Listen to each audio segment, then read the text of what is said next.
Hey guys, today I want to talk to you a little bit about cravings. I know it's something that we all struggle with every single day. So I'm going to give you a couple tips and tricks about how to either reduce your cravings or get over your cravings. The first thing I want you guys to remember is that the cravings will pass.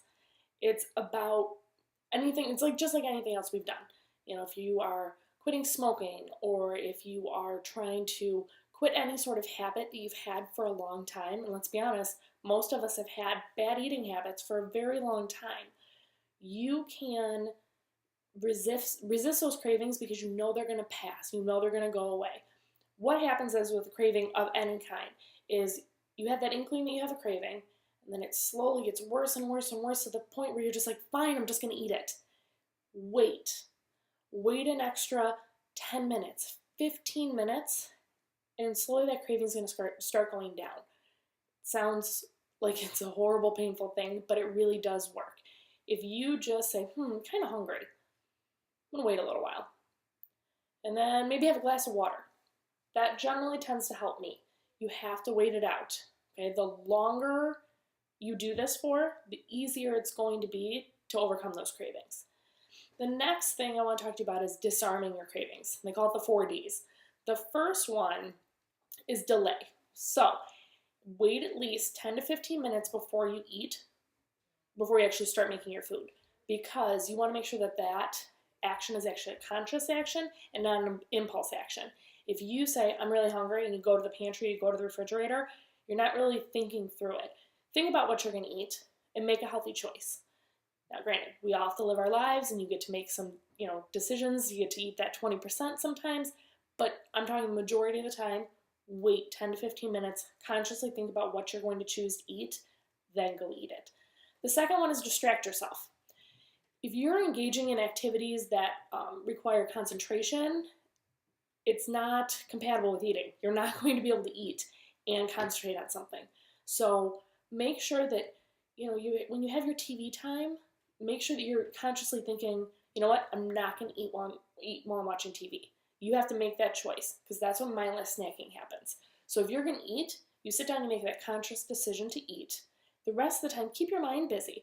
Play a game, do something on the computer, do something that does not involve food. You have to train your body to, when you're on your computer or when you're watching TV, I'm not going to eat. Whatever your crutch is, for a lot of people it's TV, choose not to eat during that time.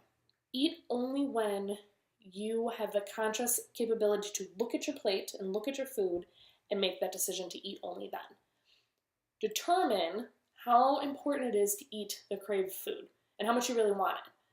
If you haven't had a treat or a snack or something that's not necessarily fixed approved in a long time, then eat it. In moderation, of course, but eat it. But if it's something that you're doing day in and day out, you have to have that chocolate or you have to have that gummy worm, whatever it is. Those are my two things. Make that determination if it's important to eat it or if you can eat something else. That's a great way to look at it. The last one is decide. Decide about what is a reasonable amount to eat. One piece of chocolate, one gummy worm, not the entire bag. Some people it's Oreos. My dad would eat a sleeve of Oreos. You don't need to eat the whole sleeve. You can have two. You have to determine. So remember, delay 10 to 15 minutes. Make sure it's a conscious decision. Distract by not eating during your trigger times, TV, computer, whatever it is. Determine how important it is to eat that. If you haven't had that 20% for a while, go ahead and do it. The rest of the time, just say, you know what, it's not worth it right now.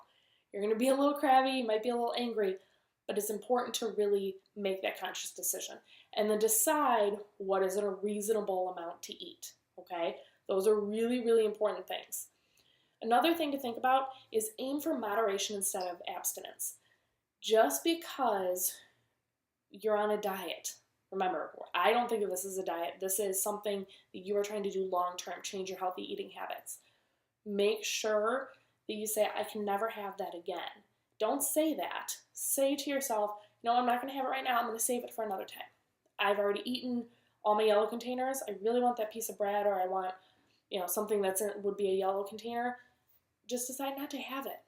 Not all the time, but more times than not, make that choice. It's the only way that you're really going to be able to get over cravings. Make sure you're exercising regularly. You guys should already be doing that, but that helps reduce cravings because you already put in all that effort to work out for 30 minutes. Some of you guys are doing an hour some days. Why would you want to undo what you just did by eating something unhealthy for yourself? You know, there are times if you want to make chocolate, I've made chocolate, it's so much healthier because you're using dark chocolate, you're using coconut oil. It's not processed, refined sugar. It's actual all natural sugars. Choose to do that instead of maybe eating a Hershey's bar. Those are just some of the things that has really helped me when I really, really want something bad for me. That's not to say that as I've gone through this, when I choose to eat something that's unhealthy, I make that conscious choice, but I made a conscious choice. I know that I worked really, really hard in other aspects of my day or other aspects of my week to be able to eat that food. It's the only way that you're really going to make that craving go away because you're making a conscious decision. It's no longer a craving, it's a decision that you're making. The other thing I want you guys to think about is in terms of that workout, is kind of the same thing. A lot of people are craving not to work out. They just don't want to that day. Why would you eat pretty healthy? You know, everybody's like, I got a 4 today, but I didn't get my workout in. Why would you eat healthy all day, get your water in, work really hard at not choosing to grab that handful of M&Ms at work, and then not do your workout? Now, if you're not getting home until 10 o'clock at night, I could appreciate that. I could understand that. But maybe get up and work out in the morning. Or maybe when you get home right from work, make that decision to get that 5. A lot of you guys aren't getting 5s. I'm included. It's been kind of a crazy, last couple weeks for me, but I'm making that decision to get 5s from now until I leave for Vegas for spring break. That's something that I have to do for myself because if I don't, I'm not going to feel good about myself while I'm in Vegas. What's your choice? Are you going to make yourself happy? Are you going to make yourself proud?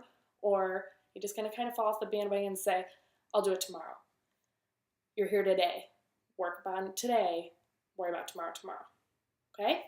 All right. I'm very proud of you guys. You guys are working so hard. Keep it up. And I will talk to you guys later. Bye-bye.